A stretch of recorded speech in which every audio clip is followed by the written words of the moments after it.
Hi friends, तो इस lecture में हम लोग हमारा लाइन इंटीग्रल का सेकंड न्यूमेरिकल कर रहे होंगे। इससे पहले जो न्यूमेरिकल करा था वो भी बहुत इंपॉर्टेंट था और ये भी बहुत इंपॉर्टेंट है। और इन दो न्यूमेरिकल के साथ हम लोग लाइन इंटीग्रल को खत्म कर रहे होंगे, क्योंकि बहुत ही आसान है। दो न्यूमेरिकल से आप लोग समझ जाओगे कि आपको अलग टाइप के न्यूमेरिकल्स में क्या करने हैं। ठीक है, तो चलो इसको सॉल्व करते हैं। Evaluate integral curve F vector dot D R vector where F vector, हमें एफ वेक्टर दे रखा है जो कि है X square plus Y square I cap minus 2xy J cap and C is the rectangle in the X Y plane. हमें एक C rectangle दे रखा है एक्स वाई प्लेन में, bounded by y comma zero, X equal to A, Y equal to B, x equal to zero. ठीक है, तो चलो इसका पहले डायग्राम बनाते हैं कर्व का। बेसिकली हमें रेक्टेंगल दे रखा है ना यहाँ पे। तो जैसे मान लो तुम्हारे पास ये है और इसमें तुमको रेक्टेंगल दे रखा है एक। इसमें कह रहा है कि एक हमारा y equal to zero line है। ठीक है, तो y इक्वल टू जीरो इसमें से कौन सा लाइन होता है? ये मेरा x एक्सिस है और ये मेरा y एक्सिस है। इसमें कोई भी पॉइंट आगे बढ़ोगे तो x में 1 आएगा, 2 आएगा, 3 आएगा, लेकिन इस पूरे लाइन में y जीरो होता है। तो यही लाइन को हम लोग y इक्वल टू जीरो बोलते हैं। तो ये मेरा y equal to zero line हो गया। ठीक है, और इसके बाद हम देखेंगे x इक्वल टू ए। तो x में a, तो x हमारा यहाँ पे बढ़ गया और x y यहाँ पे बिल्कुल कॉन्स्टेंट है। तो ये हो गया मेरा x में a वाला लाइन है। सही है, x से a डिस्टेंस आ गया है और y में हमारा तो कांस्टेंट है, कुछ तो बढ़े नहीं रहा। मतलब y में हमारा एक लिमिट पे जाके यहाँ पे स्टॉप हो जा रहा है ना, समझ रहे हो। और यहाँ पे आके सिंपल शब्द में बोलूँ तो यहाँ पे ये बिल्कुल 90 डिग्री पे स्ट्रेट लाइन है। और हम सब जानते हैं किसी पॉइंट पे इस तरह से अगर स्ट्रेट लाइन ड्रॉ करते हैं तो x इक्वल टू ए, और इधर अगर लाइन स्ट्रेट लाइन ड्रॉ करते हैं तो इसको हम y इक्वल टू, यहाँ पे दे भी रखा है y इक्वल टू बी मानते हैं। ठीक है, और यहाँ पे क्या हो जाएगा मेरा y एक्सिस वाला लाइन तो हमेशा x इक्वल टू जीरो होता है। ठीक है, सिंपल ये आ गया। इसको हम बोल देंगे C1, इसको हम बोल देंगे C2, इसको हम बोल देंगे C3। क्योंकि देखो ये C1 C2 C3 लिखना जरूरी है, क्योंकि एक एक पॉइंट पे जब ये अपने डायरेक्शन चेंज कर रहा है यहाँ से यहाँ तक तो बिल्कुल एक ही स्ट्रेट रास्ता चल रहा है, फिर यहाँ स्ट्रेट रास्ता, तो तीन चार अलग अलग स्ट्रेट रास्ते हैं। तो चारों के नाम दे देते हैं और ये हो गया मेरा C4। ठीक है, अब हम फर्दर देखते हैं इसका सोल्यूशन। तो हमें गिवन क्या है, given F vector equal to X square plus Y square I cap minus 2xy J cap. ठीक है, और ये आ गया R vector equal to X I cap plus Y J cap. ठीक है, तो आर वेक्टर, ये लास्ट क्वेश्चन में भी बताया था, आर वेक्टर का मतलब हमेशा यही होता है। ठीक है, इस तरह का कोई भी क्वेश्चन है लाइन इंटीग्रल का, आप लोग आर वेक्टर यही लिखोगे और इससे हम लोग डी वेक्टर आसानी से पता लगा सकते हैं, जो कि हो जाएगा D x I cap plus D Y J cap. ये हो गया। अब हमें क्या करना है, हमें एफ वेक्टर और डी आर वेक्टर पता चल गया, इसका डॉट करेंगे फिर, उसके बाद फिर इंटीग्रल करेंगे। समझ रहे हो। तो F vector dot D R vector इस तरह से लिख देंगे इसको, और ये हो जाएगा मेरा X square plus Y square और यहाँ पे D x minus 2xy dy, यही हो जाएगा ना। देखो तुम्हारे पास ये है और ये है, बस आई कैप को आई कैप के साथ मल्टीप्लाई करेंगे, आई कैप हट गया, यहाँ डी एक्स लिख दिए और 2x को डी वाई के साथ डी वाई। तो इसको मैं एक्स्ट्रा एक स्टेप में सो नहीं गया हूँ, क्योंकि बहुत ही आसान है। इसके बाद हम देखेंगे हमारा इंटीग्रल। अब ये पता चल गया, तो इंटीग्रल लगाना है दोनों तरफ, सिंपल। तो इंटीग्रल सी है और F vector dot D are है। ठीक है, इस तरफ लगाया था, उस तरफ इंटीग्रल लगाएंगे, लेकिन इस तरफ का इंटीग्रल इस बार थोड़ा अलग होगा। इस जैसे पहले इस तरह से रहता था ना, अब इसी को हम 4 बार स्प्लिट करके लिखेंगे। जैसे हमारे पास 4 कर्व है, पिछली बार एक कर्व था तो हम लोगों ने एक से काम चला लिया था, लेकिन इस बार नहीं है, तो हम लोग चारों कर्व के लिए अलग अलग लिखेंगे। जैसे C1 के लिए F vector dot D R vector, ठीक है, फिर प्लस C2 के लिए F vector dot D R vector, फिर प्लस C3 के लिए F vector dot D R vector, फिर प्लस C4 के लिए F vector dot D R vector. ठीक है, चारों कर्व के लिए लिख लिया इस तरह से। और लिखने के बाद यहाँ पे क्या करेंगे, हम लोग पहले इसको नाम दे देते हैं O A B C। ठीक है, इसको इस तरह से हमने O A B C नाम दे दिया। तो फॉर लाइन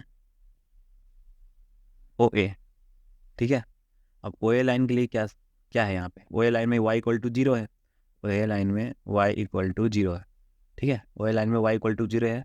मतलब इसका अगर डिफ्रेंशिएट करोगे तो क्या हो जाएगा, dy इक्वल टू क्या हो जाएगा, 0। अगर y 0 तो dy भी तो 0 ही होगा ना, सिंपल है। अब इसके बाद फॉर लाइन ए बी, सही है। और ए बी लाइन के लिए क्या है, x इक्वल टू ए हमें क्वेश्चन में दे रखा है, तो x इक्वल टू ए हमें क्वेश्चन में दे रखा है। तो इसके लिए हमारा क्या हो जाएगा, dx, ये x है तो इसको x के रिस्पेक्ट में डिफ्रेंशिएट किए हैं, तो a क्या है हमारा कांस्टेंट है, तो इसका भी डिफ्रेंशिएशन 0, ठीक है। देखो ना यहाँ पे, यहाँ से यहाँ तक कोई वैल्यू चेंज ही नहीं हो रहा है, तो डिफ्रेंशिएशन क्या हो गया, 0 हो गया। अब फिर फॉर बिल्कुल स्ट्रेट लाइन है ना, कांस्टेंट एकदम। तो अब हम बात करते हैं हमारे लाइन BC की। तो BC जो लाइन है, BC लाइन जो है हमारा, वो y में कांस्टेंट है, y का वैल्यू बिल्कुल b है, चेंज नहीं हो रहा। और हम यहाँ पे लिखेंगे y इक्वल टू बी, और हमारा वैल्यू चेंज नहीं हो रहा है y में, तो ऑब्वियसली dy क्या हो जाएगा, हमारा 0 हो जाएगा। जैसे x में क्या था, यहाँ पे x इक्वल टू ए था, कहीं पे चेंज ही नहीं होता, पूरे में x था, ये शुरू से लेकर के एंड b वाले a पॉइंट से b पॉइंट तक पूरा x था, कोई वैल्यू चेंज नहीं। तो a से b पॉइंट तक वैल्यू चेंज नहीं हुआ, तो dx 0 हो गया। फिर फॉर लाइन CO,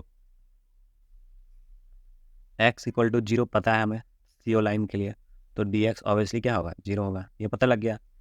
अब देखने कितना सिंपली हम लोग पता लगा लेंगे इसका आंसर। जैसे integral curve C f vector dot TR vector.